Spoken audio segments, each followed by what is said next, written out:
'Tis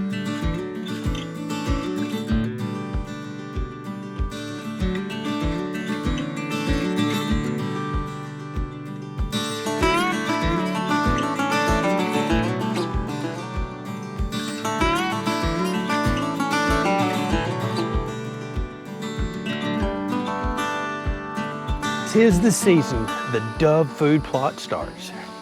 So welcome back everybody, my name's Andrew and you're watching the Kelley's Country Life. And if this is your first time visiting the channel, thanks for stopping by. We do all kinds of content on this channel. If you like it, give a thumbs up and consider subscribing. So I'm sitting here watching dove fly in left and right. I've actually been seeing a lot of dove recently. So what you're looking at here behind me is winter oats, and I plant those every fall and winter down here for deer season. You can see my deer blind in the background, and I hunt over this, but honestly, it seems like here lately, I don't do a whole lot of hunting, so I just feed the wild animals more than anything. So I plant all this for two reasons. One, for the deer back during fall and winter, and then I let it grow up and do exactly what you see here. It is seeded out. So now it's midsummer, those seeds are starting to drop off the plants, and as you can see, dove, they're not dumb. They're already finding this stuff. So I allow this to go ahead and start bringing the dove in early, get them used to the area, and it just brings all the local resident dove here. Now dove prefer nice clean ground, so it's really hard for them to light out here in this stuff, but they've been trying to do it because they want to jump on the seed that is available. Now we've recently went through a really bad drought, so I did not make near the seed this year that I typically do. We're just now starting to get some rain, but it's way too late. As you can see, this stuff has already started to die off. So what these dove are coming out here and eating are those seeds right there. Like I said, this mixture will have oats in it, some wheat, all kinds of stuff out here. So the plan is to mow this entire plot. This upper section is what has all the wheats and seed in it. I want to mow this and get it on the ground so the dove can really start coming in this. No point in wasting the seed. Like I said, I planted it last year. Its secondary purpose was to do exactly what I intended to do right now. Go ahead and start enticing all the local dove to come. Now the rest of this big plot back here, this is what I plant in brown top millet for dove season. So this whole plot is about 7 acres, and I usually plant 4.5 acres down in that bottom in brown top millet. Now our dove season's a bit late this year, starts around, it's the very end of September. So what I'm doing right now is mowing all this on the ground. We're gonna go ahead and get it disc in, and what that does, that allows all the weeds to die off. All the weed seed that's out there right now, you're basically planting it when you disc it in. It'll come back up, and I'll come out here in a couple of weeks again once I start seeing all the new weeds emerge. And it's critical, you wanna get out here and disc it in again, cover it up with the dirt to kill off that new weed. And you want to do it before it has a chance to make seeds again. Otherwise, you're just replanting weeds after weeds after weeds, and you never actually get the stuff killed off. Now, once we disc it in a couple of times, we're going to start getting ready to plant. I like to plant 60 to 70, 75 days before the season's going to open. The brown top grows very quick here, and that gets it on the ground a couple of weeks before dove season, which really fires up the dove. They're already familiar with this area. They already know to come right now, and then there'll be a lull where they're not eating much at all. Then they'll come back, find all that brown top that's on the ground, and start really rushing in a couple of weeks before the season. So what I'm going to be using today is my John Deere 4066R tractor, and everybody thinks this is a tiller, but it is not. This is a Coroni flail mower. So if you look underneath, there is a rotor drum with a bunch of those blades that are hanging down, and those blades whip around on that drum, pulverize everything. This mows much cleaner than a big rotary mower that you're typically used to, what everybody calls a bush hog. It kind of mulches, puts everything back on the ground, does a really good job of busting up seed heads and putting things down. All right, let's go ahead and get started.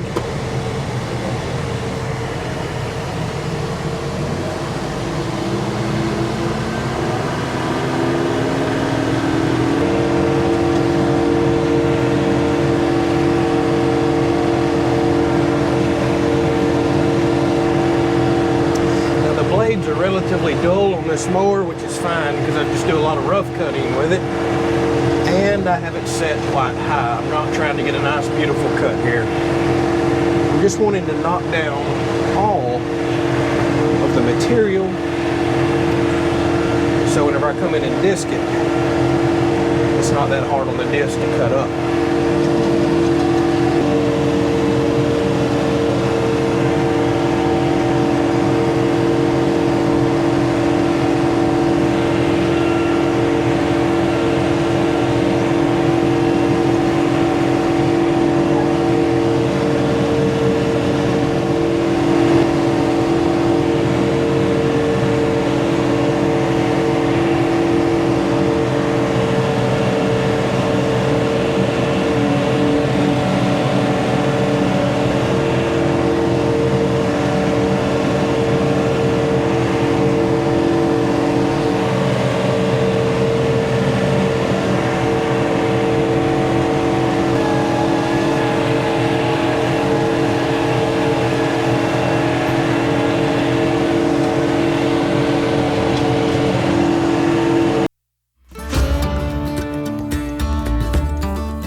So out here in front of us is the roughly 4.5 acres that I'm about to start disking up for brown top millet. As you can see, I have the tractor positioned to cut across the field diagonally. This is something I've started doing last year, and it's very common for the farmers to do around here. So the problem is, if you continue to harrow the same direction every year, you wind up making what I refer to as crop rows. It'll be rough. Sometimes you'll get divots that way if the tractor bounces, and the more you continue to run over that, the more the tractor will bounce, and next thing you know, you have a very rough field. So if you'll cut at diagonals and then come back and cut this direction, it tends to throw the dirt and keep the field relatively smooth. Not to mention, if you have a bunch of material like what I just mowed down right there, it's all laid down and mowed this way, but the majority of it's mulch. So when you cut across at an angle, you cut your material up better, and you cut it two different directions. That really helps on a fresh field like this. So I have my disc set relatively aggressively. Instead of being nice and straight across like this, have them at an angle so they'll really dig, scoop, and throw the dirt out. And because this field's so hard packed, this is my first time this year actually disking it in, I'll run the tractor in two-wheel drive. That's all I need. Now, whenever I come back over really fluffy ground, sometimes I'll go to four-wheel drive. Usually I will then. And I'll also run it at B range at a relatively high rate of speed. That's easy to do. Plus, since we've been in a drought, this is not very loose ground as it is anyways. It's relatively hard packed. So I can run kind of fast two-wheel drive on that first pass. I've had a lot of people ask that, how I do that with the tractor. It's very rare I ever run this tractor in a low range. It's just too slow. It doesn't break the ground up as good. And with this tractor being 66 horsepower, that's a beautiful thing about extra power.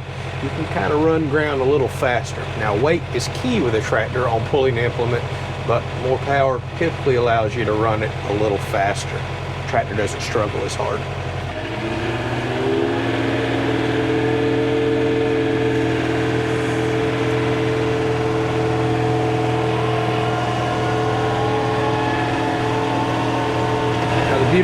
this tractor having cruise control, kind of just said, forget it. All I gotta do is just point straight. I love having cruise on a tractor because as you're bouncing across the field, although this is relatively smooth on this first pass, trying to hold your foot on the pedal, it's aggravating. Cruise takes that right away. So as you can see, definitely kicking up some dust. We're dry, but breaking up the ground relatively decent. If we'd have had multiple rains or really wet soil, it would break up so much easier. These compact tractors just can't really pull heavy enough implements that really break the ground like a really heavy ag tractor does. But overall, I'm highly impressed with the set of discs that I have right here.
Well, here we are after, well, a day and a half of work with all the mowing that we've done, and I've disced this entire place in twice. So I did my 45-degree angles and just went back and started going the direction that I'm going to eventually plant.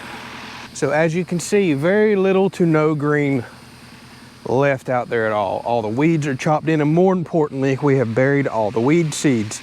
In about 2 weeks, that'll all come up, and I can come out here and quickly run over it again.